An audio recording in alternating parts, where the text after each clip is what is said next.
Okay, let me perhaps slowly start, perhaps talk a bit slower today so that people still have time to join. First of all, hello everybody, right? I think we're all very thankful that you make it to the IAS today to join this talk. It is so beautiful outside, and it's really a serious commitment of you to come here into this room to listen to today's lecture. I'm Tobias Zun. I'm an assistant professor of pre-modern Chinese literature here at Hong Kong University of Science and Technology, and the IAS allowed me to invite two speakers actually this last week and this week. Today it is Professor Mark CSIKSZENTMIHALYI from the University of California, Berkeley, professor and IAS Chair of International Studies, and he's housed in the Department of East Asian Languages and Cultures, Cultures, right? I would say Professor CSIKSZENTMIHALYI is one of the foremost experts in early Chinese religions and thought. He has published widely on intellectual and religious history of the Han, most likely. So less the pre-Han periods, more really a specialist of the Han. And I think what's interesting about him is he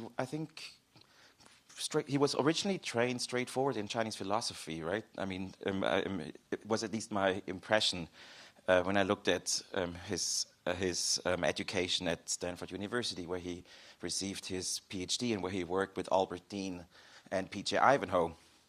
However, his first job was in a religious studies department, which is quite common, actually, I think, in the United States, oftentimes at that time, that people who do Chinese philosophy would end up in being religious studies departments.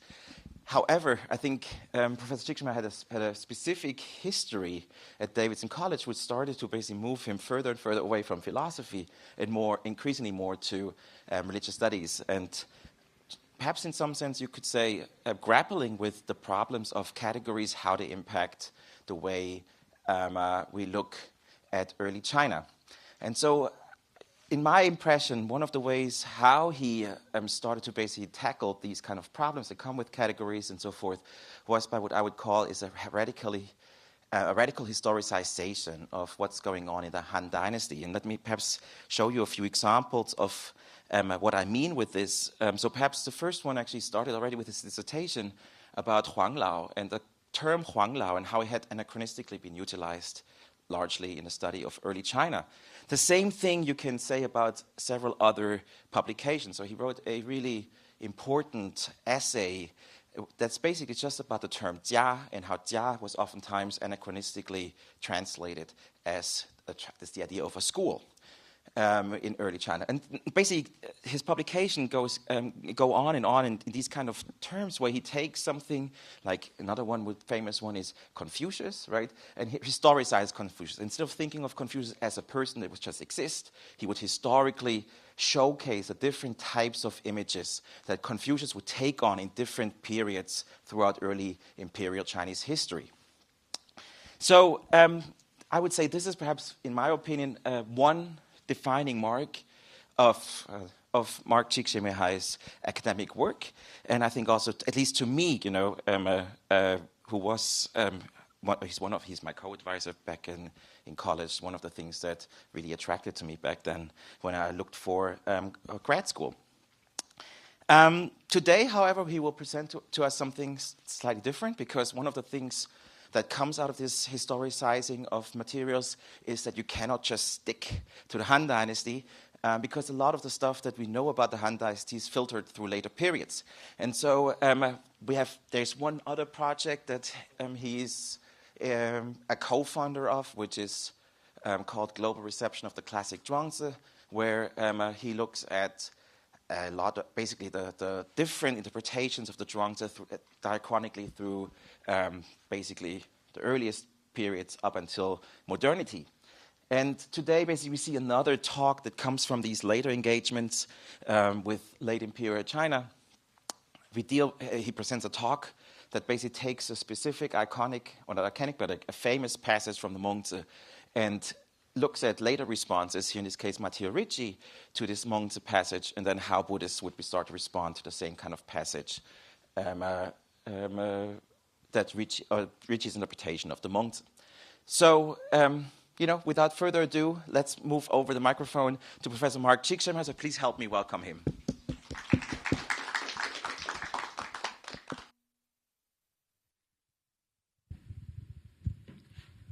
Thank you very much. I'd like to thank the Institute for Advanced Studies for hosting me here, and Director Chen, and the School of Humanities and Social Sciences and the Division of Humanities here at HKUST. And most of all, I'd like to thank Dr. Tobias Zern, who organized a conference on ritual in early China, along with Vincent Long, that we just finished, convening an international set of scholars to address ritual. Tobias, as everyone who knows him knows, is an expert at bringing people together, and I deeply appreciate the breadth of both his kindness and his scholarship and the warmth of his introduction. It's noted and very much appreciated. Thank you. So today I'm talking about, it's kind of a funny title, right? Confucians, Catholics, and Buddhists. And I was thinking of kind of this framing, and it made me think of this kind of TV show that was on Hunan TV, which was a series that had Karl Marx and Confucius talking to each other, both speaking contemporary Mandarin. You didn't know Marx knew that, right? But taking turns answering questions from scholarly pundits. So, for example, Zhang Guozuo is talking about summarizing their points of view and pointing out almost always their similarities, right? So, you know, he says at one point, for Confucius, the great way is dedicated to the public good. So one must not only treat one's family members according to their role, one must also nurture the elderly, weak, and infirm, take care of the ill and widows and orphans. So his description of an ideal society is strikingly similar to Marx's communist ideal. So this is a kind of exercise in, well, I'm not sure exactly what it's an exercise in, but it's pointing out similarities, essentially.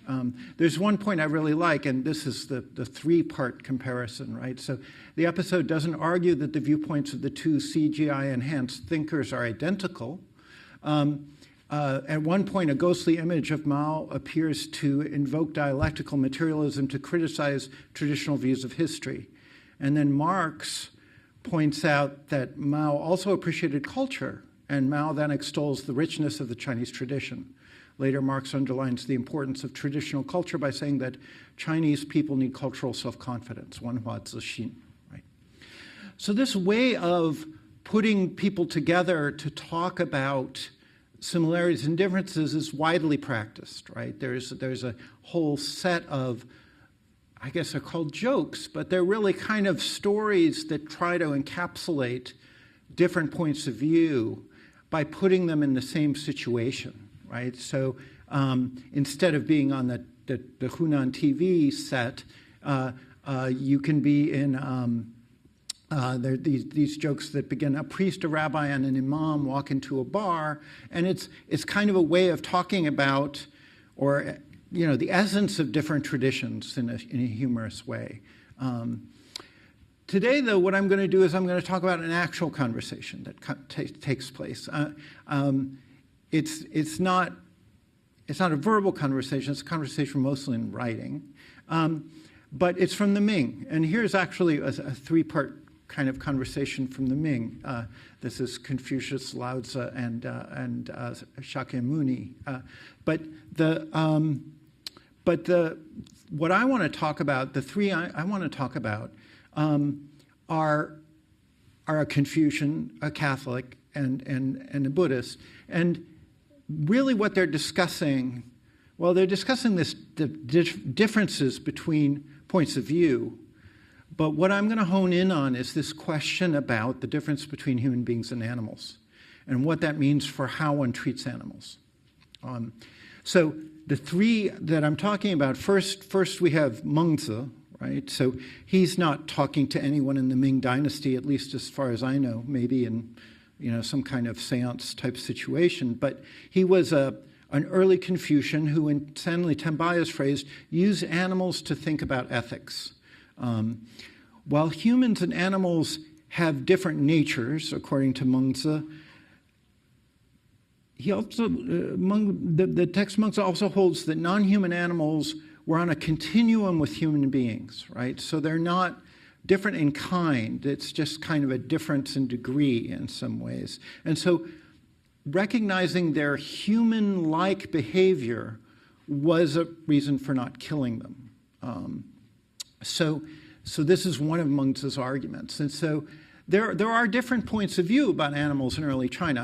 I don't want to, I mean, there's actually a very Aristotelian type of description of the three types of plants, animals, and human beings in an early excavated text. So this isn't the only point of view, but Mengzi is very influential, of course, in late imperial China. So when Matteo Ricci arrives first in Macau and then in southern China and finally makes his way to Beijing and writes his kind of one of the works he's best known for, the kind of evangelical true meaning of the Lord of Heaven, or Tianzhu Shiyi.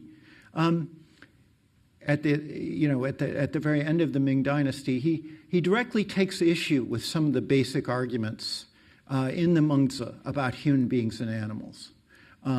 In so doing, we'll see he characterizes Buddhism as basically an idolatry in very negative terms. And he was especially adamant about what he saw as differences in kind between the Jesuit beliefs in this kind of three discrete types of soul, plants, non-human animals, and human beings. And because of these differences in types of soul, he thought it was kind of that animals could be killed. They should be raised, they could be killed. It's not the same thing as killing a person in any way. And so this is very different, as we'll see from what Mengzi says. And Ricci at one point directly quotes and argues against Mengzi's ideas about this, about kind of the source of moral knowledge. Then, at the very end of his life, he ends up in conversation with Zhu Hong and some other Buddhists, and some of Zhu Hong's disciples end up writing very detailed refutations of Ricci. Two people I'm going to focus on are Yu Chunxi, who writes something, a text called Disputing the True Meaning of the Lord of Heaven on the Taking of Life, where what he's doing is honing in on this question of, is it moral to kill animals? Others, we'll look at a couple of others too, who defend this continuum view of where the relationship between human beings and animals, using both Confucian and Buddhist sources. So this is the basic outline of the talk. I'm going to spend probably an equal amount of time on each of these three and then kind of tie it together a little bit. And what I want to do, in part, is do something different from what the more ecumenical kind of jokes and TV shows that I talked about at the beginning is. So the examples of the priest, the rabbi, and the imam walking into the bar, imagine conversations between three people that establish comparisons and contrasts in an ecumenical frame. They imply the different points of view are both similar in kind, right? Because they're all people sitting at a bar, right? So in some sense, they can speak to each other and they're the same type of thing. And also imply that they're commensurable. That is, they can talk to each other, right? It's understandable. They can talk to the bartender, although the bartender is sometimes a duck. But they're similar religions or ideologies or something like that, right? So this Confucian Catholic Buddhist conversation, by contrast, includes misunderstandings, cultural chauvinism, and no small amount of disrespect. So in particular, both Ricci and Yu Chunxi end up insulting basic cosmological or theological aspects of the other's point of view. At the same time, the lack of a TV studio or a bar allows us to kind of look carefully at the nature of their disagreements and realize that some of it comes from them not being in, similar in kind, or ways that they're not really talking about the same thing, even though they think they are. Okay, so that's so it's a historical recounting of this conversation, but then I think the comparison can also be productive in this latter way. So let me start at the beginning. So in the early period, so what is the background to Mengzi's views on humans and animals? There's a line in the Linyu that talks about jai. So jai, here in Hong Kong, right? It's if you chi jai, then it's chu su in other parts of China. And that's a holdover from this idea that during periods of purification, so preparing to say sacrifice to your deceased parents, say, there's this jai and jia according to the Li Ji, according to the San Li. There's a period of jai and jia, and during the jai, according to the Linyu, Kongzi would change his diet and where he sat in his home. And Jushi, Jushi glosses this, changing his diet means not drinking alcohol and not eating meat, literally ru hun. So hun in the Song, then he's understanding this early text using the word hun, and that gets kind of complex. Whether that's right or not, I'm not sure, but. Hun, of course, then connects it to Buddhist and Taoist taboos on eating certain foods. So during this time period, why is it that you wouldn't want to that you want to change your diet, and how do you change your diet? There are some really interesting passages. I mean, you might think that the whole question about not eating animals boils down to kind of post-Buddhist things in early China, but that's really not true. In the Eastern Han, you get the Kongzi Jiayi, where Kongzi characterizes one of his disciples who's especially good at these morning practices, at this kind of purification that takes place in morning. And what Zagao did in mourning his parents would be difficult for others to achieve. Not killing creatures as they awake from hibernation in this period in the spring is according with the basic way of being a human. Not breaking growing plants as they grow is taking benevolence into consideration. So it's not that you never eat meat. It's not that you would never step on a plant. But for purification purposes, what you're really doing is you're working on your benevolence in some sense, your connection with the spirits of your parents. You're preparing for feeding them, and in so doing, you're cultivating your benevolence. And so in the Hohan Shu, we have this story of someone who, as a child, had a benevolent mind. He didn't kill insects and didn't break off young shoots, right? So both plants and animals here are kind of on this continuum that you're practicing in some way for how you treat people by how you treat animals and plants. And it's really clear, this Rendao or Renxin, different Rens, but when Mengzi talks about how if you don't have a certain type of compassionate feeling, you're not a human, right? That's not to be human. You're a chinshou. You're a wild animal. That's the difference between the natures of humans and animals. They're different in that way. But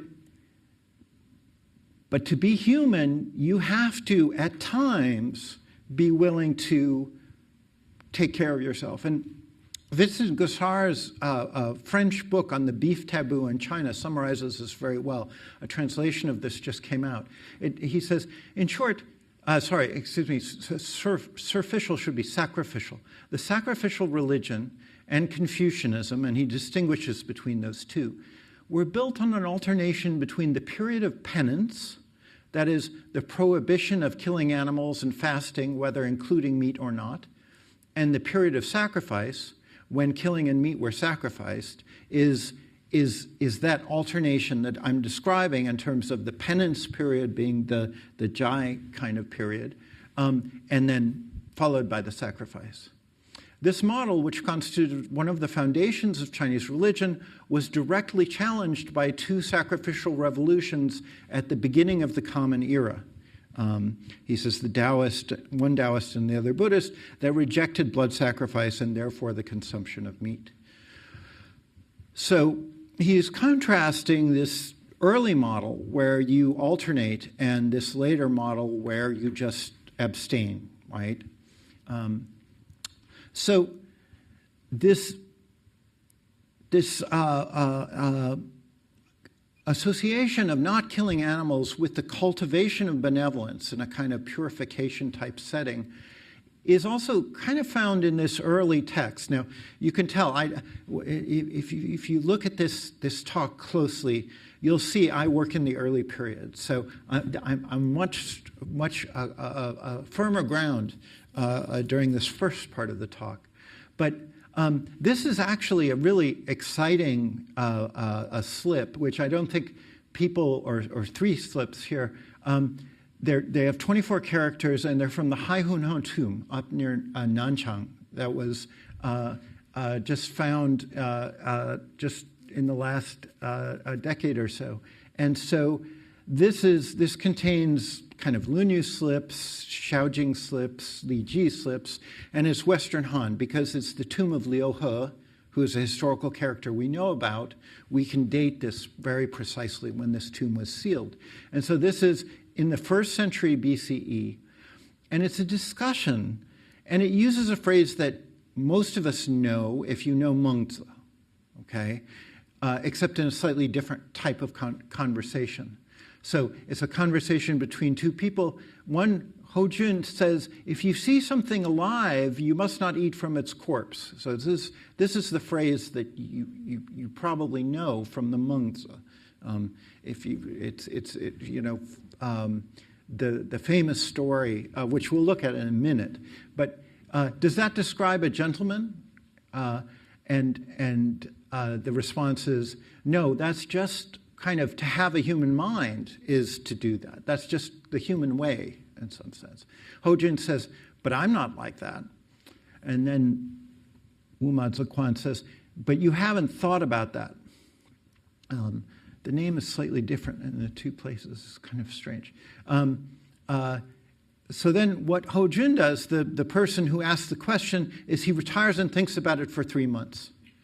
3 months is also the period of the Jai. I mean, in some contexts, in a lot of early texts. So this idea, I mean, it could be, the Jia is sometimes 3, anyway.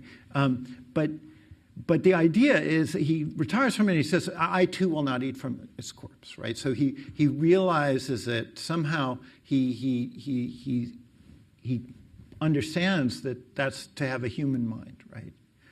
So this is a really interesting kind of text for another reason. What's written on the back is that it says, what does it say? It says qi, 知道, nian yi, right? So 21. It says from this 知道chapter, number 21.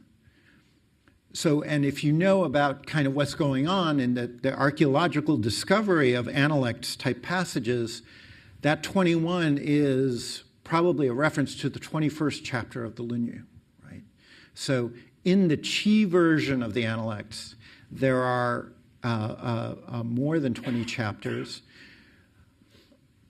From another kind of Haihunhou slip, we know that, and some other references in Han sources excavated and transmitted, we know that Zhidao is part of the 20 this subsequent chapter. And I probably should be making more caveats and saying it is the Qi Lunyu, but it's an extra essay that appears to match the title of the 21st chapter, and this one says 21 on the side. So this is possibly circulating in the Han in certain parts of China as part of the Analects. so when Mengzi talks about this then, it turns out perhaps he's telling the story and he's using a kind of Analects type passage when he talks about it, right? So there's this famous, in Mengzi 187, there's this famous discussion between a king and Mengzi. And so the king,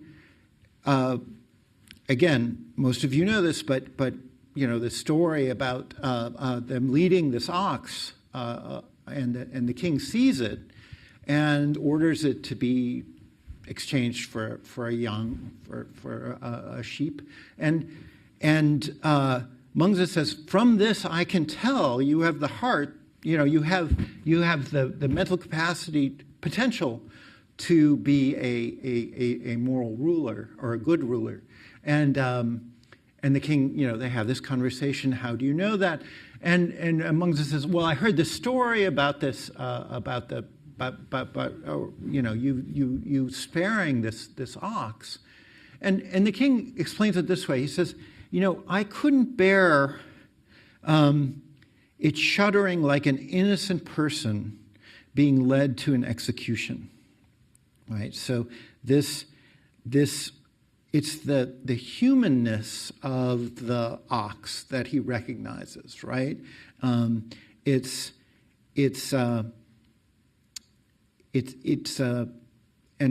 is kind of what Tambaya, the anthropologist Stanley Tambaya, talks about thinking with animals in a certain sense.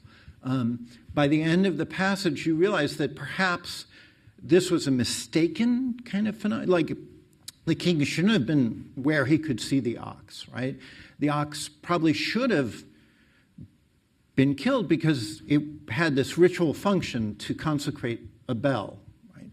But the king saw it, and he reacted by sparing it. He saw its humanness and spared it. And this is what Mengzi says. He says, 是乃人术也, right? So this is precisely the technique of benevolence. You had seen the ox, but not seen the sheep. A gentleman's attitude to birds and beasts is, having seen them alive, he cannot bear to see them dead. Having heard their cries, he cannot bear to eat their flesh. This is the reason a gentleman keeps his distance from the kitchen, right? So this is it's because when he looked at the ox, he saw an innocent person being led to the execution ground in this kind of husu, trembling way.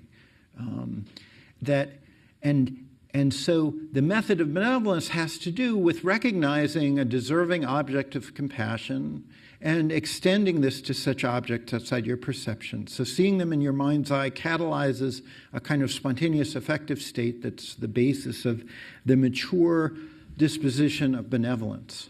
And that's how the gentleman does it, from a designated safe space far away from the abattoir where the ox is led, right? So it's an interesting, so not only do we have times that you spare plants and animals and times you don't, you also seem to have a kind of divide across society where certain people are exposed to kind of situations where it would be necessary for them to kill, and other people who are kept from those situations. So it's an interesting kind of hybrid picture of what a good behavior is. So this idea that you cultivate, that you develop from a kind of incipient reaction, kind of a spontaneous reaction, right? You see the trembling ox, and you say, "Oh, look, that reminds me of the time that I saw someone unjustly executed," and you have a reaction. The idea that you have these incipient dispositions, and then you have to develop those into full-fledged virtues that entail feeling compassion even for when you don't see people, right? This notion is at the heart of what it means to be a good person according to Mengzi. And I'm focusing on this because this is exactly the passage that Matteo Ricci directly comments on. This is a kind of a story, and some people describe it as a thought experiment. Some people say it's a kind of visualization, meditation of some kind. But what he says is, if you imagine a well, right? So this is like a well in rural China where it's just basically a stone kind of hole in the ground. It's not an English wishing well, right? English wishing well is pretty much baby-proof. The baby kind of hits the bricks and then bounces back. But if it's just a hole in the ground, the baby's kind of in trouble if it's crawling towards the well. And Mengzi says, if you imagine that, you will have a spontaneous reaction, just like the king did when he saw the ox. You will have a spontaneous reaction to want to do something about it, right? And he points out there's no external reason for this, right?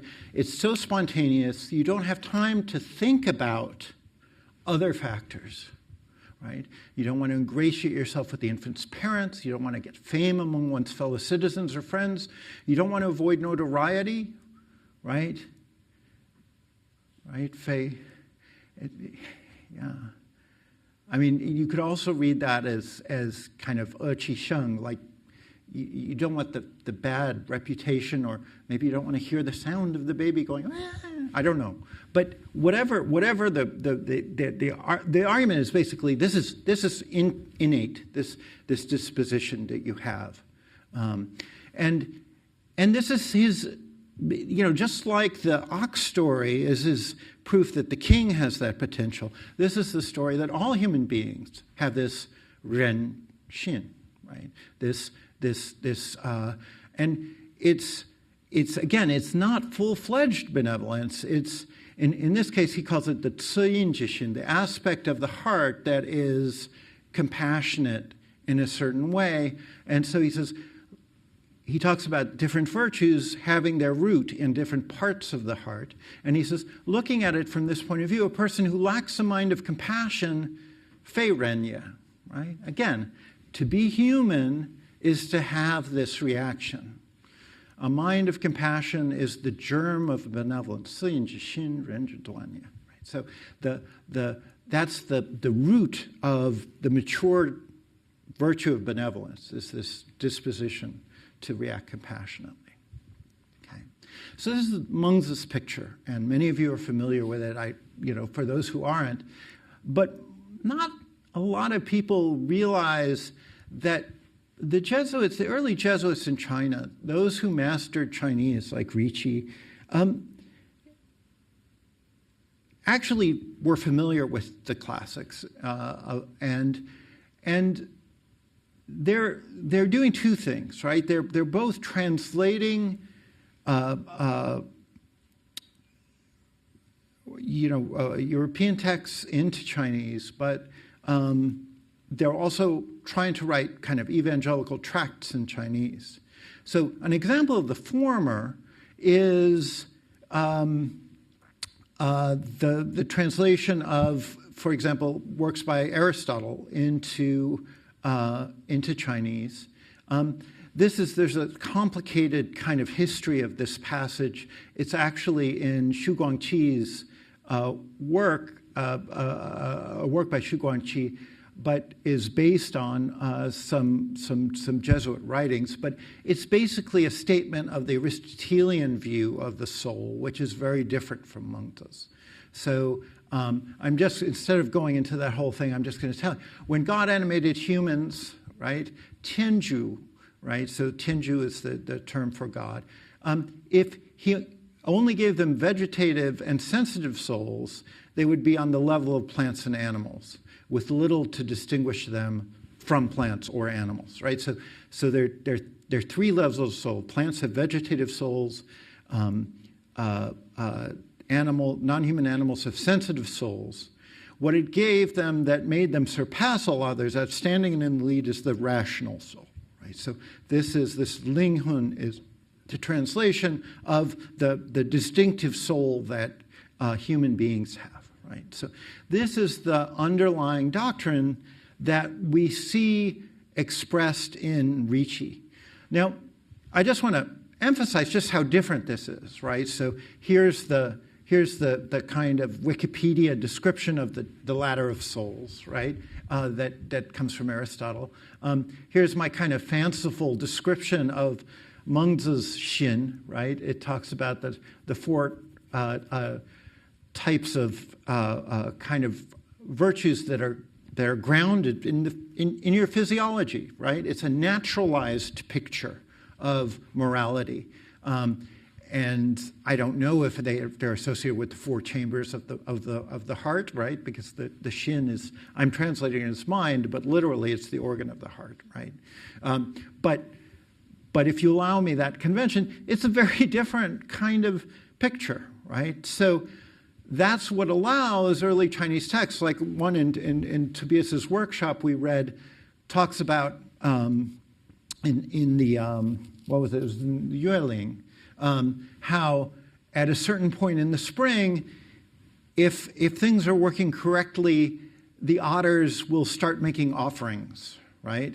So this idea that offerings, that ritual propriety in some sense is something that even the animal world has access to, because they're just as, just like the ruler in the Yueling, they're susceptible to the same alternations of yin and yang.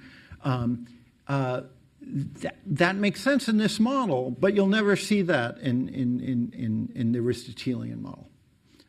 Just like early China had different views about human beings and the ethical status of animals, it is true that there were European stories about animals displaying human-like characteristics and even having moral qualities. But it doesn't jibe with, and we'll see Ricci really believed it didn't jibe with that picture.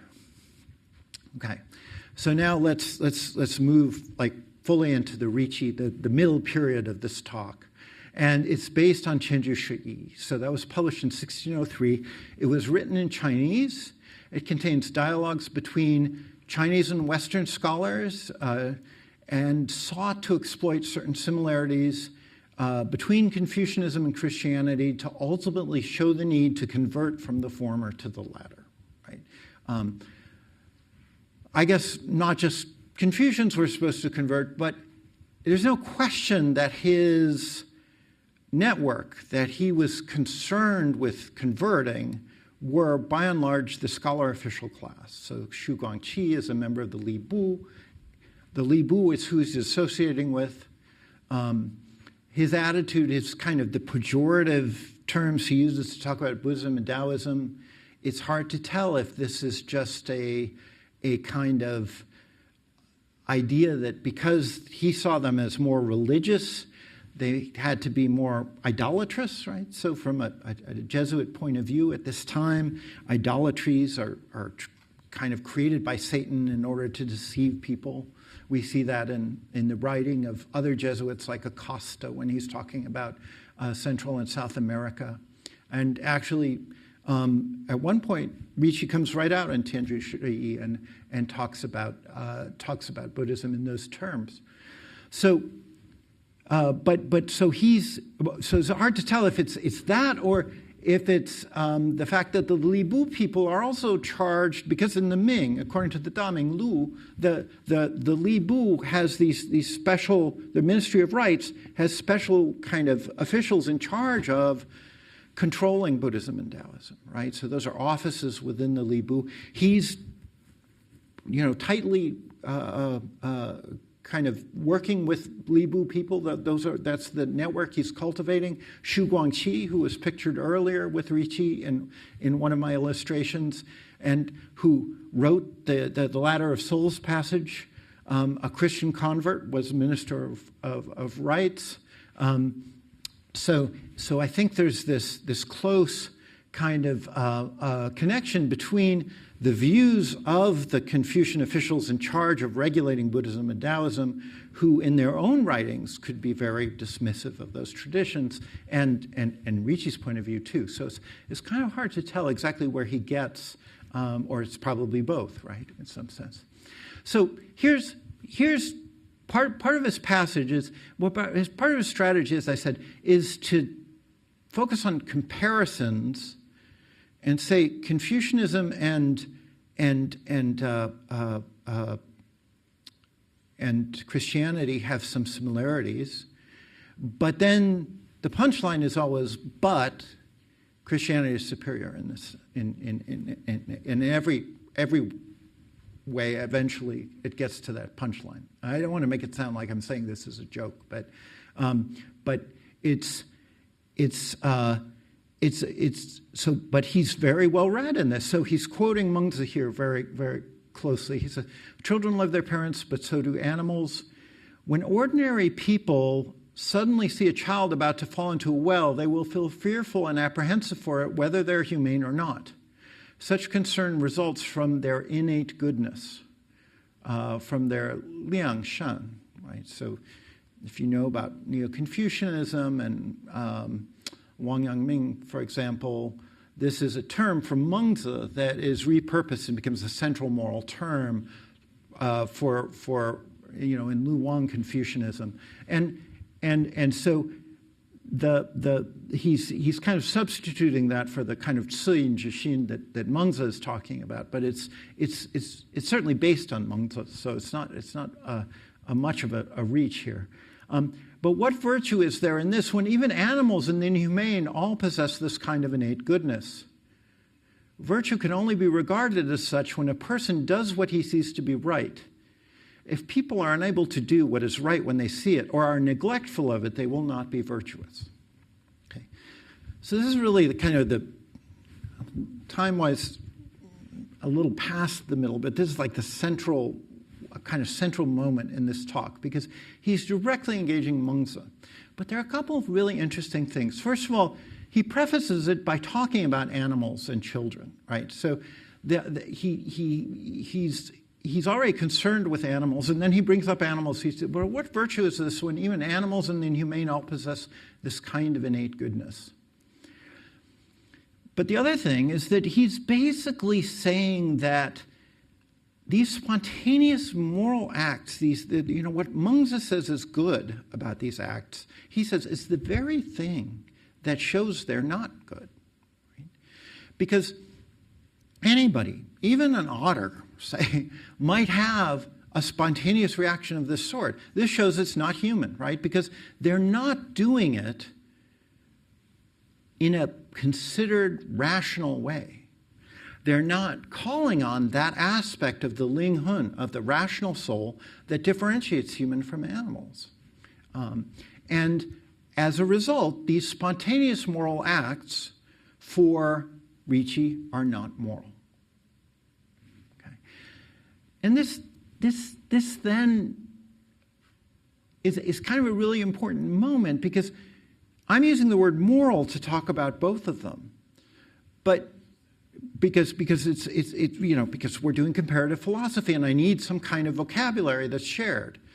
But what Ricci's insight is here is actually that they're referring to different acts. What was a good act for Mengzi is not a good act for Ricci. When Mengzi says, oh, you're doing it for some other reason, then it's not moral. No, if you're just doing it for reputation, the implication is it's not moral. For Ricci, it can't be the spontaneous reason. It has to be another reason. I mean, it's not just any. If you're doing it for fame, it's also bad for Ricci, right? For him, what he wants is to find fault with moral reasoning that does not arise from faith. To Ricci, any duty ethic is always superior to a Chinese maxim of benevolence. He says at one point, only a superior man of utmost humanity can extend their love to distant places and recognize that all men and things are produced and nourished by the Lord of heaven who is sovereign on high. And, therefore, he has a duty to display love and display compassion to all men. So this is, and I'm oversimplifying here by calling it a duty ethic, but this phrase certainly ties into that, right? You realize that it is your duty to because you understand that the source of all morality is God, right? And then you do the act, and that's a moral act, right? Again, it's a moral sub-Christian act. It's not a moral sub-Mengzi act necessarily. Moral sub-Mengzi acts are not moral sub-Christian acts. Or again, because I like visuals, and again, we can do this contrast, right? So he says, what virtue is there when even animals and the humane all possess it? Only by seeing what is right and then acting on it is one virtuous. And so, again, we have this different model. The naturalized view of morality arising spontaneously from your mind for Mengzi versus having to go to some outside type of consideration. And in a non-spontaneous way is Ricci. So Ricci uses the claim then that only humans can access rationality that comes from God, then later in the work to attack Buddhism. He says, if we wish to know the nature of a man's soul, we notice the fact that man alone is able to understand the principles of all things. And from this we know that only he possesses an intelligent soul. This is how Maynard, or actually Maynard is using an earlier Jesuit translation here, but the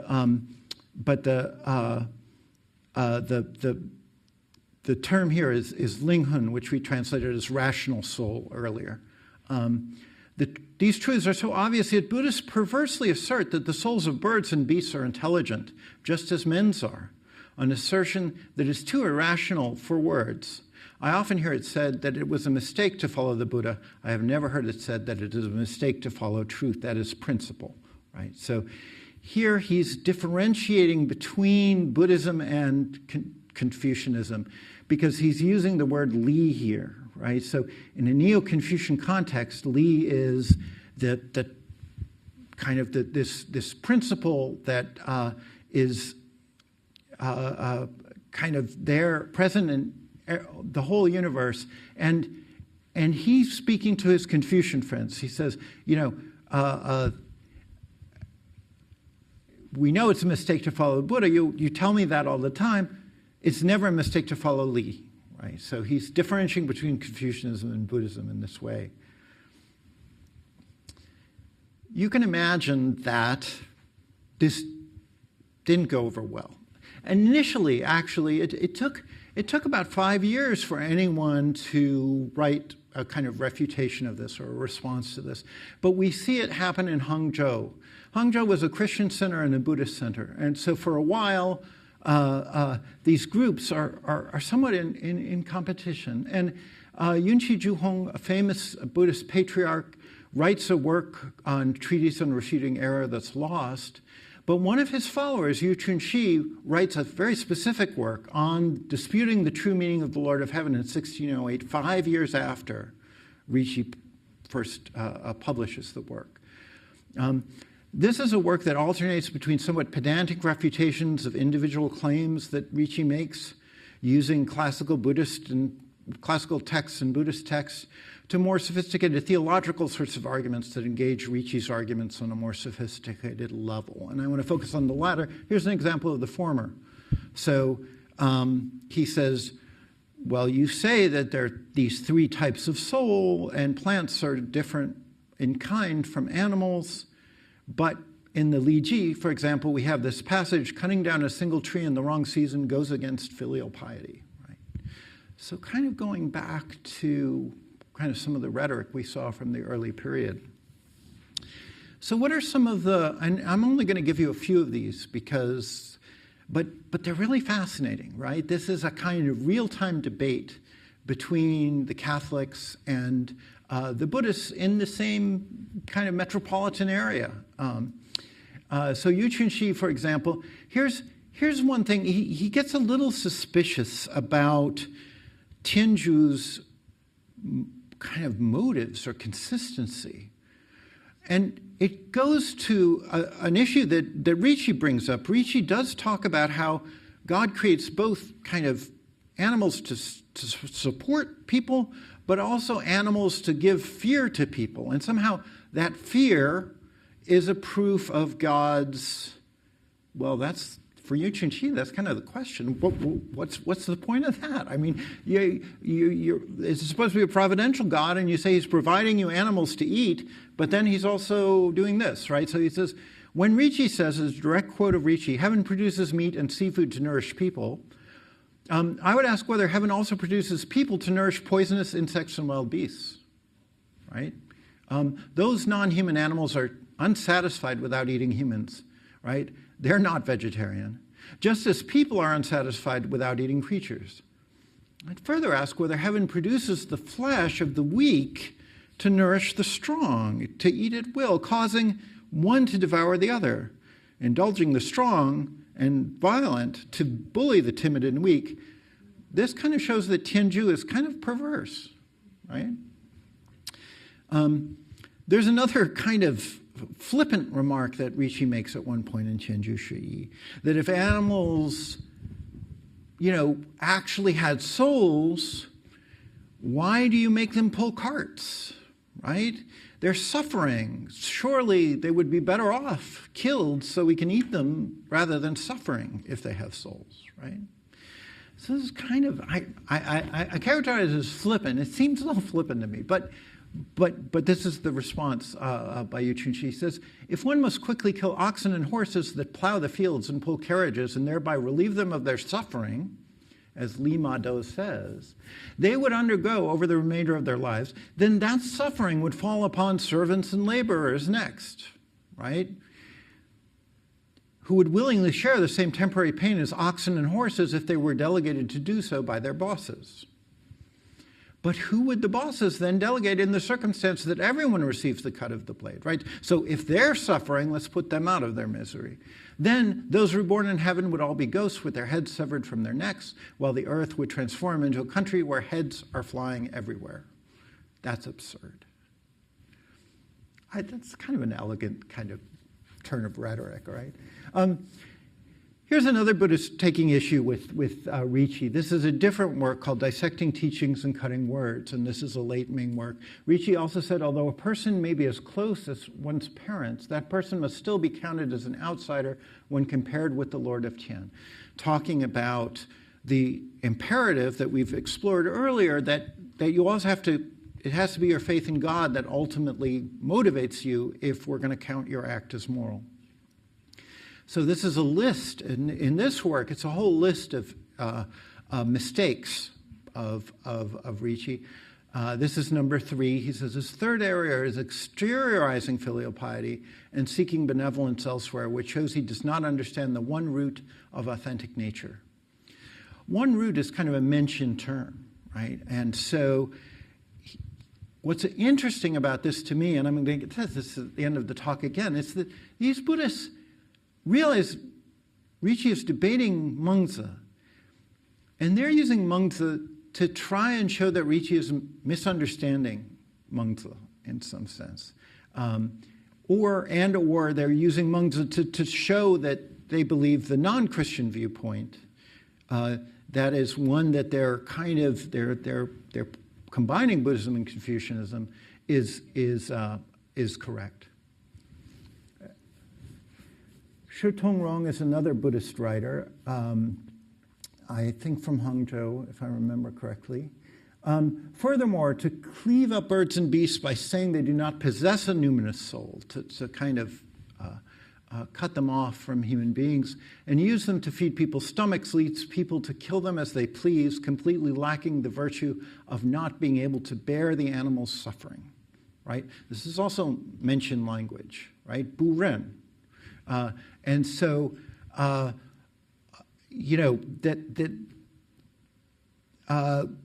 once you say they don't have a soul, you just kill them. Whereas everyone knows that, people should have certain things that they can't bear. Whether that's doing something immoral or killing an animal or seeing an animal being led off to the slaughter. This will take the exhaustive understanding of human and animal natures of our sages and worthies and sink it into delusion. Moreover, for people to say there's as many as 3 kinds of souls is already confused. How much more so to cleave off birds and beasts, claiming they don't possess this linghun, this rational soul, leading people to kill them as they please.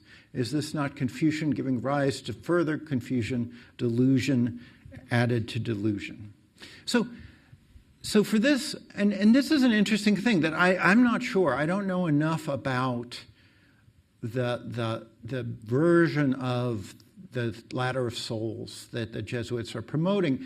But what Shitongrong says is that the Jesuits argue that the first 2 souls only live to 100 years. It's the rational soul that can continue. And he has all sorts of problems with that, right? He's like, why do these souls not continue? And then he says this, right? So the idea is that, what we saw that Xu Guangqi said about the 3 souls, that human beings have all 3 in some sense. He's reporting that the Jesuits promise that, or not promise, but they claim that the first 2 die after 100 years, but the other soul continues. So there's a kind of, this is what happens if you go to heaven. So I think, in my limited understanding of Christian theology. So finally, I want to get back to Yu Chunxi for this last one. So the Christian misunderstanding of the source of the human way, right? So again, it's not like they're going back to those early texts I told you about, but it's part of it's internalized into the Mengzi, and this is what they're going back to. This is, moreover, the natures of oxen and horses is that they enjoy galloping hard, just as they cherish their lives. This is kind of a hard one. I want to give a little bit of explanation. So the animals have moral behaviors for Shitongrong, but different natures than humans. No, excuse me. Sorry. What I mean is, he's saying that the Jesuits say animals and humans are very different, right? And if you believe that, he says, if you believe what Ricci is preaching, you have this principle, and you have this rational soul, and so you're a moral person. Or, as a human, you're in this superior point of view. Then you can go around killing humans, killing animals, and eating strong flavors, he says, right? So I think that's the hun, right? And you'll have attachments to these things, right? So it's all wrong, he says. You have attachments to killing and strong flavors. And because you're trusting in this outside factor, one that's basically renders you basically like an animal in some sense, because you have nothing restricting you. You might as well go out and then he says, wandering oxen and horses will groom each other's calves, rejoicing at being together. They have this moral behavior, but it's a simple one. And you're going and trying to tell them to believe in God. If you offered for them to feel a moment's pain in order to avoid a lifetime of suffering, these animals would be overcome with sorrow and trembling and flee in order to avoid it. If you tried to give them a moment's pain in order to save their souls, they'd just run away. They'd be like, don't you do that. You can't explain that to an animal. To offer schemes to oxen and horses runs counter to their natures, like what they say about lacking a heart-mind of compassion makes one not human. So quoting Mengzi here, right? Remember the heart-mind of compassion. This is a kind of complicated little passage. If you trust in an outside factor, you basically have an animal nature. Why would you subject them to this threat of damnation in hell, right? If people were really that way, why would they even listen to you, right? So the unwillingness of the oxen and horses, too, I think, to take on hard spiritual labor, I think this is a metaphor for Ricci, too, in some ways. When he says, lacking a heart-mind of compassion, he's turning it around at the end to someone who would believe that this would be the right way to run society. Right? So I hope those are interesting. I mean, to me, they were really fascinating because I work in the early period, and I read Mengzi, and I read Zhao Qi's commentary, and I think, oh, that's really interesting. And then I read kind of later commentaries, and I think that's really interesting. I had never thought that there was a kind of direct commentary by one of the most famous early Jesuits in the late Ming. So there are a bunch of things that come out of this. I mean, I think it's just a really interesting story for that very reason. But I also want to highlight a couple things that kind of came out in this that weren't kind of just the facts about what X said or what Y said, how they're refuting each other. And this goes back to that question of what are these conversations, these real-life conversations between these figures tell us. And I just have three. I think you could have a lot of them. In the face of Ricci's criticism of both the Mengzi and Buddhism, Buddhist critics allied key contrasts between the Buddhist view of animals and that of the Mengzi, highlighting the fact that both locate human beings and animals on a continuum rather than as discrete rungs on a ladder, right? And I think that's kind of interesting, right? Because in many contexts, and in Gossard's quote, where he contrasts the beef taboos of this time with the kind of periodic fasting that's associated with purification and Confucian sacrifice, they're different, right? They're different systems, and yet in the face of this outside criticism, the Buddhists are defending Mengzi and quoting Mengzi to refute Ricci. And they're using a wide variety of epistemological tools, actually, to refute Ricci, from classical texts to observations derived from nature.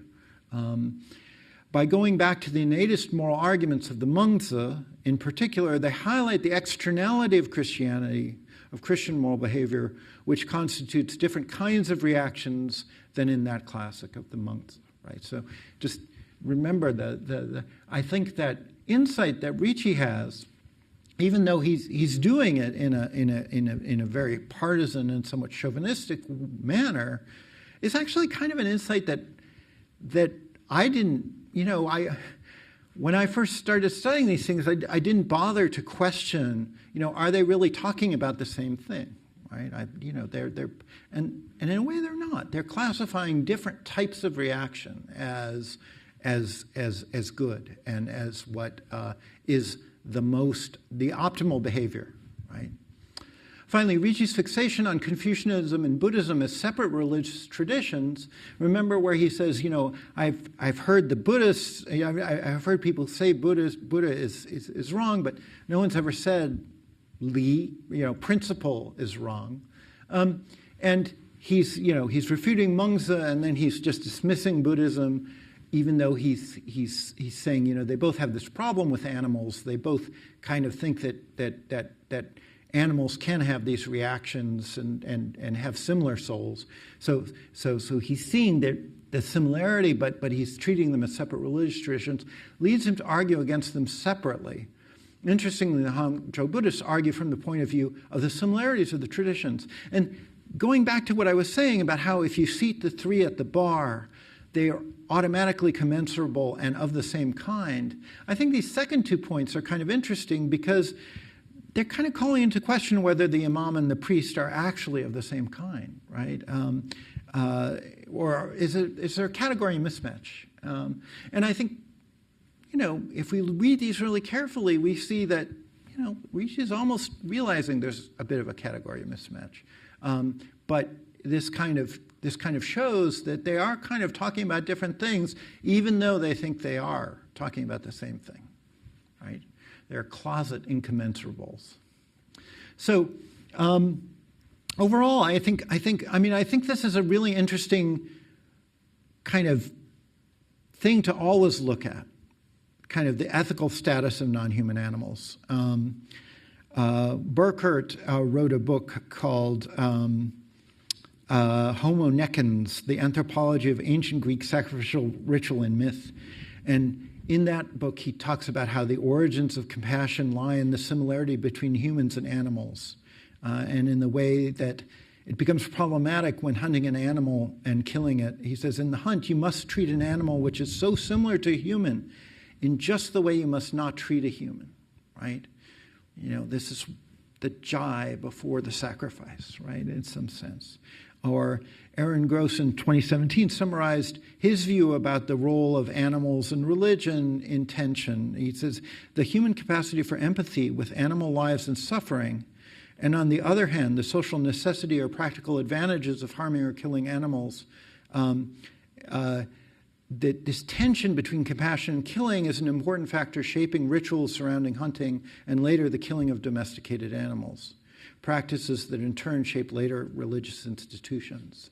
And so it's not surprising that when these two traditions that both have a rich kind of sacrificial basis, although my colleague Jonathan Sheehan would point out that here I'm also using sacrifice in a kind of universal way when actually there are differences between these traditions. But that it's not surprising that both of these, that they hone in on this question of the ethical status of animals as kind of a linchpin of their discussion of kind of comparative ritual and comparative ethics. And that's really what I had to say today. So thank you for coming. I really appreciate it. And any questions? Yeah. Yeah, so we have about 20 minutes. Does anyone have a question at this point?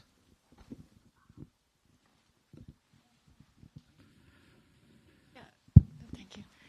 My question is that I'm not really familiar with the historical thing, so pardon me for that, but were there a lot of Europeans who went to China as missionaries? So Portuguese, Spanish, probably the Italians. But did any people from China came to Europe? Was that a common thing, or? There are some. Jonathan Spence has some good books on kind of individual stories of Chinese who went to Europe, and of course that happens not in the 16th century, but subsequently. But it's because there is no similar missionary enterprise. There's no counter-reformation, right? So that because of that, there's no, this is the Jesuits founded by these former soldier, who's has a mission, right? So because of that, I think it's mostly one way during this time at least. So yeah, that's a good question. Yeah. Okay. Well, this is a Berserklian question. So you gave us a good review of the history, but you didn't say so much about what it tells us to think and do now. And I want to pose a two-part question to you. Okay. On your first slide, or on the poster, you actually show triangulated, indicating digitized animals. I didn't do the poster. No, I understand. It's a beautiful poster. Yeah. So, Yes, I thought so too. Yeah, and you get the credit for having it. But I think Prudence gets the credit. what would these people say about digital twins of animals in the context that I gave a talk here earlier, and I was upstairs now working on a talk about how we can improve people's lives and health by making digital twins of them. So imagine your digital twin completely physically reconstructing you and mentally reconstructing you and acting as your agent, because the internet and the world is going so fast. You can't personally do it all and keep up. It's got to digest a lot for you. What is the ratio of how well you should treat physical animals versus digital animals? Now, I know the great advance we've made in recent years is making stuff digital makes some very cheap. So we can make thousands of documents, right, send them to everybody over the internet. And what about a digital you that captures all of you, yeah, and doesn't necessarily have it has a model inside that physically degrades as your hospice works, but mentally it has a separate part that keeps your intellect alive. Mm-hmm. What do these guys tell us about how to value those cheaper digital? Yeah, so a very interesting question, and I do think that, in philosophy of mind, these questions are very similar, right? I mean, things about kind of artificial, the ethical status of animals and the kind of ideas about machines are both tests, in a way, of questions like this. I think that one thing I would say is that in some sense, when Mengzi sees the animal, it's the human-like qualities of the animal that are triggering the moral reaction. So in some sense, this might be like an earlier version of the issue that you're talking about, right? With animals as the kind of uncanny, human-like creature, causing you to react in that way. So if we take that as a starting point, then we'd say that for Mengzi, it would be appropriate to have a moral reaction of that sort, but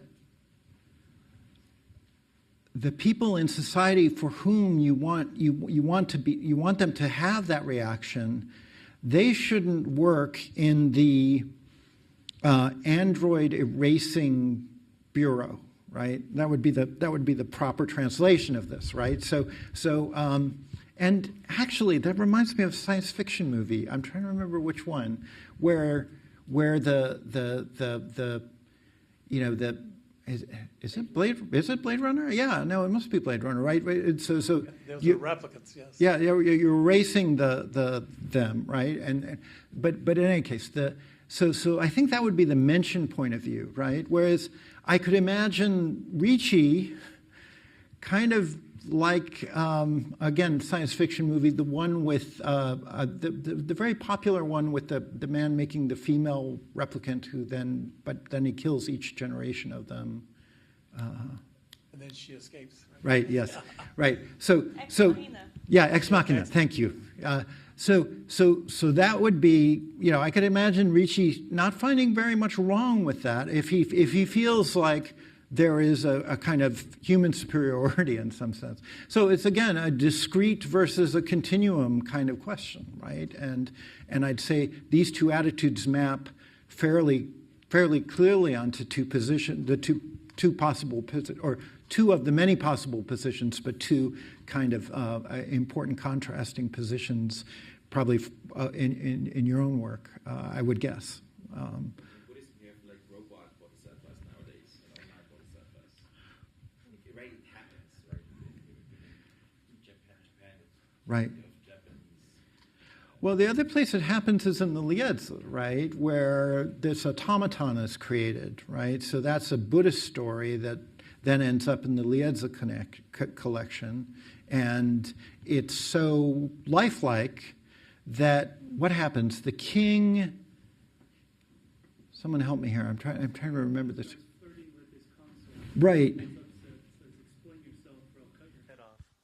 Right. And so there.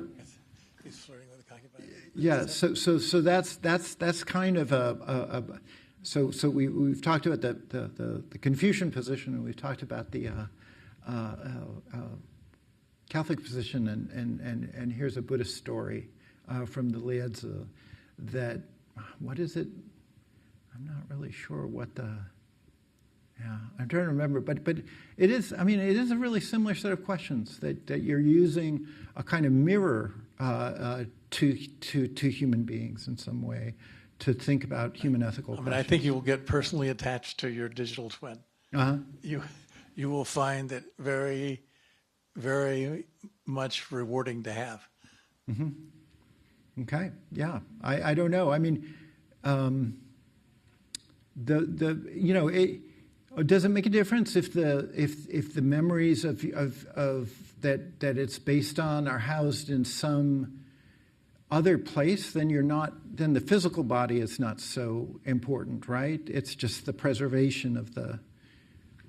So you could your replicant could then do that whole Groundhog Day thing where it does, right. But Down deep, physicists believe it's only information that's basic. So yeah. Okay. Right. Good. Okay. Interesting question. Anyone else? Yeah, Kevin. Okay, thank you. I do have a question regarding this radical historicization that was mentioned in the introduction. Because I found we have Confucianism, but we don't have a whole lot of Neo-Confucianism. Yes. And that seems to be the context for both Matteo Ricci and the Buddhists. And we're talking, you mentioned the ladder of souls, right? Mm-hmm. And this whole idea there are different kinds of things that exist, and humans are different in kind, Right. ontologically, metaphysically, or whatever. And you talked a lot about Xin, you didn't talk a lot about Xing. And when we get to the Neo-Confucians, well, they're highly influenced by the Buddhist concept Yeah. of Buddha nature. And by the late Tang dynasty, that becomes an idea that even the rocks and the plants have Buddha nature. Yeah. And that seems to be directly implicated in a lot of maybe it's implicated in what's going on in this Buddhist response to Ricci. Right. No, that's right. The Buddhist response to Ricci, and the Buddhists don't see that much of a difference because of that, right? And to a certain extent, that the Confucians they're dealing with are much more compatible. Jushi says that he accepts these ideas like otter's sacrifice, right? These are what's another one? Elephants, I think, is another animal that has incipient kind of moral qualities, and they don't get the full kind of light through the hole in the roof. Is the metaphor he uses that humans do, but it's the same light, right? So this is very much the Buddhist picture, but it's being espoused by Jushi in the Song dynasty. So I think that's absolutely correct. I don't think that the Jesuits were really aware of that in the kind of precise way you're talking about it. They tended to focus on the early texts, partly as a result of Ricci's natural theology, where he believed that there was an early revelation of sorts throughout the world, and that message is preserved in the early texts, but then there's a decline and a loss of information over time. And so many of the Europeans, for different reasons, have that picture that the Neo-Confucians are, in some cases they're just Spinozists, they're just atheists.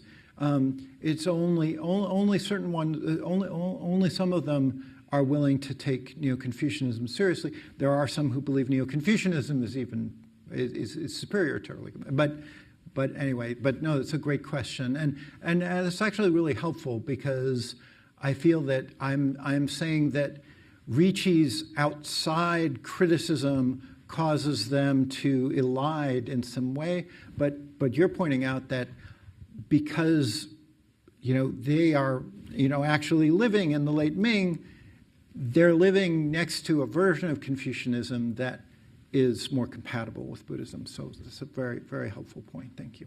It also reinforces your argument that they're not talking about the same, right? Yeah, no, it is. They literally again talk about different Confucianisms right. in this case. No, that's a really good point.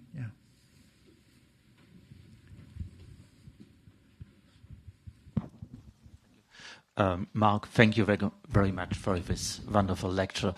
From a Buddhist perspective, we can say so much why we should not kill animals. So, do the Buddhists also go back to to Buddhist theories to refute Ricci, or is it important for them to make the reference to Mengzi to refute Ricci?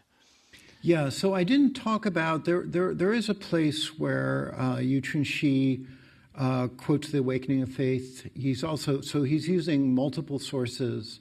It is interesting though that the type of Chan/Pure Land kind of Zhu Hong's, when Yu Chunxi first So he's a deputy in the Ministry of Rights until, and then is transferred to another position. And then he leaves office and starts following Zhu Hong and takes part in a mass release of animals with Zhu Hong. So this is a version of Buddhism that, for whom the practice of sparing life has already been internalized as a ritual. And so he does cite chapter and verse, but he's also, I think it's just hit a nerve for this, because of the practices of these Buddhists. Yeah, that's a great question. Yes. Thank you very much. I think in the 21st century world, a very clear manifestation of showing benevolence to animals is being a vegetarian. Yes. Vegetarianism. So, but even that, there's quite a lot of debate within the Buddhist community. They'll say, where exactly does this come from? And those Buddhists who wants to still eat animals, right? Especially they'll ask the question, where does it really come from? Is it from the Buddha himself? So listening to some of the debates, they'll say that actually no, because it's really the Emperor Han Wudi who implemented and institutionalized vegetarianism. Before that, people were free, and especially Buddhism was not, it was only introduced via India to China. So they say even the Buddha doesn't even have such a rule on eating animals. So similarly, carrying this to your lecture, because you present different views from Mengzi, especially, and Ricci, and then a few other figures. So I'd like to also ask the question, I was beginning to ask the question, where do especially Mengzi and some of the Chinese figures you mentioned get their reasoning or discourse or opinions from? But then later you have this sentence that says, which I quote, this will take the exhaustive understanding of human and animal natures of our sages and worthies and at once sink it into delusion. So I'm glad you said sages, because I was really asking, where is the authority when all this coming from, and who are the sages? Right. And then earlier last semester we had someone, Peter Bowl from Harvard, you came and talked about something similar, about cultivation, spiritual cultivation. And I was beginning to really ask the question, who are all these figures who do this? Literates and sages. Is Mengzi a literati or a sage?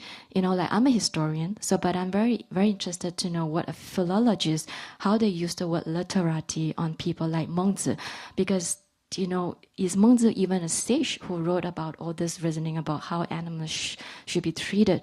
So, categories like that, and also where does the authority come from? Who are the sages? Taoist sages, Confucian sages, Buddhist sages? Right.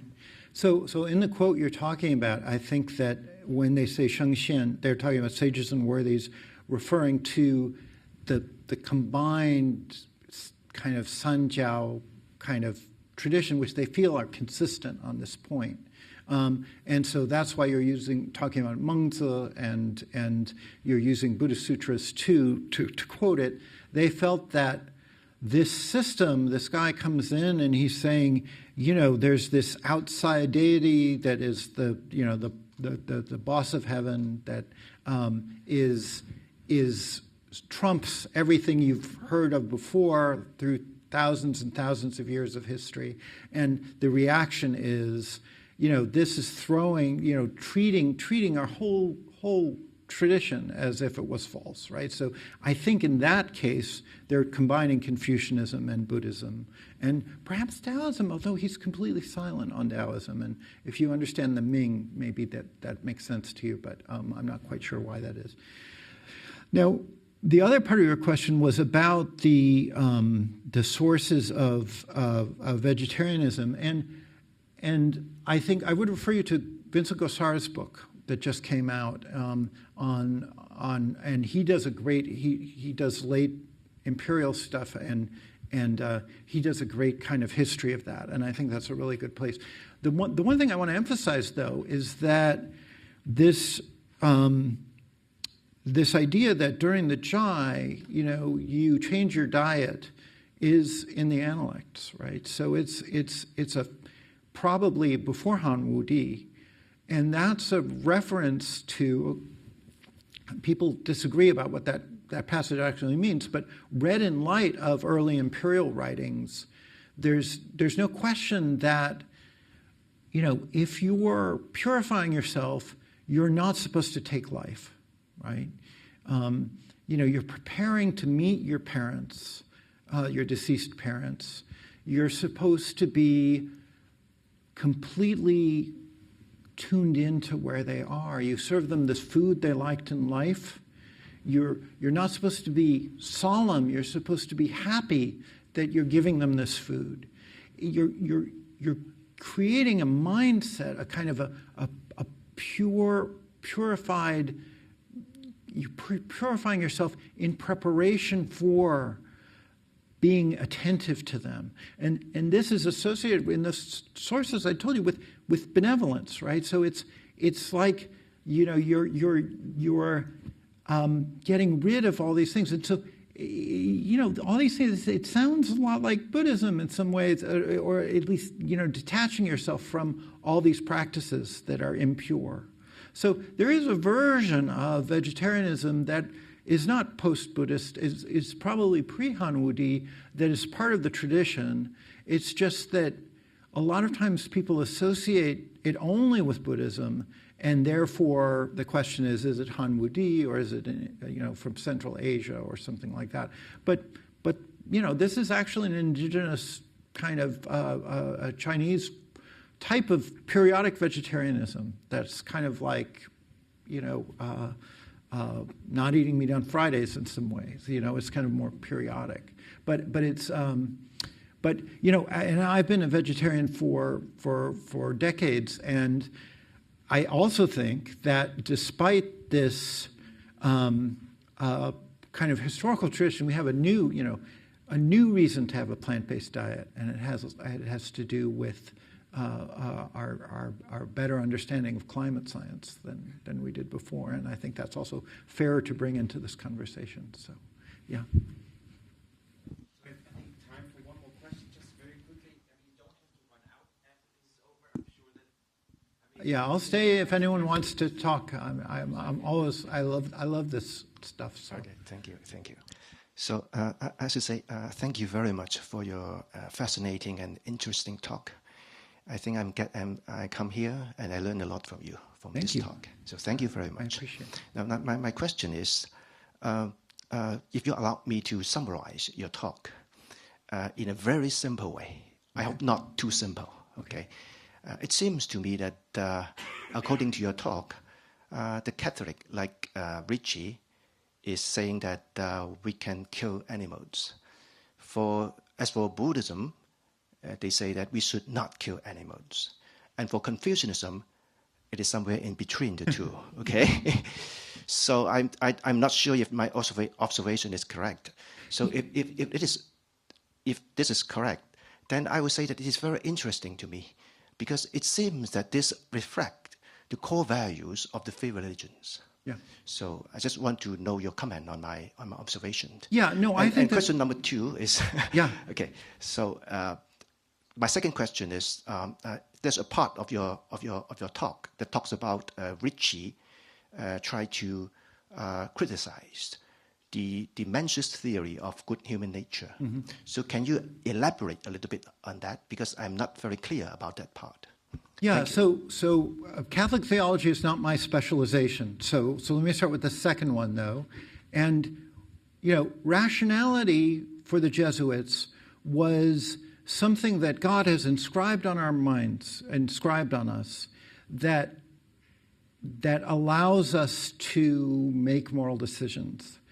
And it's a prerequisite for a moral action to be done out of that, So it's this numinous soul that we've been given is what makes us moral. If we fail to rationally choose to say, God defines this as a good act. I want to be a good person and go to heaven. So I'm going to act that way. If we don't do it that way, it's not moral. So spontaneous reactions of the kind that Mengzi talks about don't count, right? So that's my understanding of his picture. A Christian theologian would say, that's terrible. And I would say, hey, I work on early China. That's, later Europe. I get a mulligan. But in any case, that's what I'd say for your second question. For your first question, I would agree with you, but I would say one thing, that the part of the talk where I'm taking issue with the rabbi, the priest, and the imam walk into a bar, that kind of story, where I'm taking issue with that and saying, actually, we're talking about different categories sometimes. And we can understand the friction between these two people by the fact they think they're talking about the same thing, but they're really not.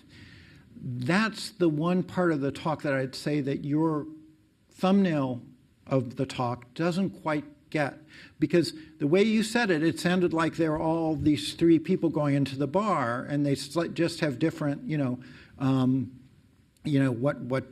what did the Buddhist order? He said, make me one with everything, that kind of joke. But what I'm also trying to do a little bit is to say, part of this thing is that the missionary divides the world into idolatries and Christianity. And so when he sees Buddhism, he thinks of it as an idolatry, right?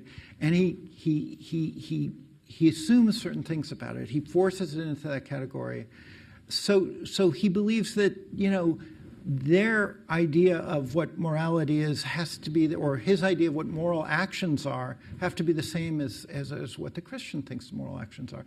But actually, there's a disconnect there that he kind of has a bit of insight into, but he doesn't actually figure out that they're actually talking about something else. So I'd say yes. And if you're squinting at those three positions, those are good characterizations of them. But part of what I'm doing is I'm trying to say, look, if we actually look at this really carefully, we can see that there's something more going on here, that they're not just a rabbi, a priest, and an imam. There's a duck in the mix or something like that, yeah. Thank you very much. We can talk afterwards. Is that like, if you have some questions, stay here. Otherwise, hopefully you enjoy the rest of this lovely day. Okay. Thanks again. See you soon.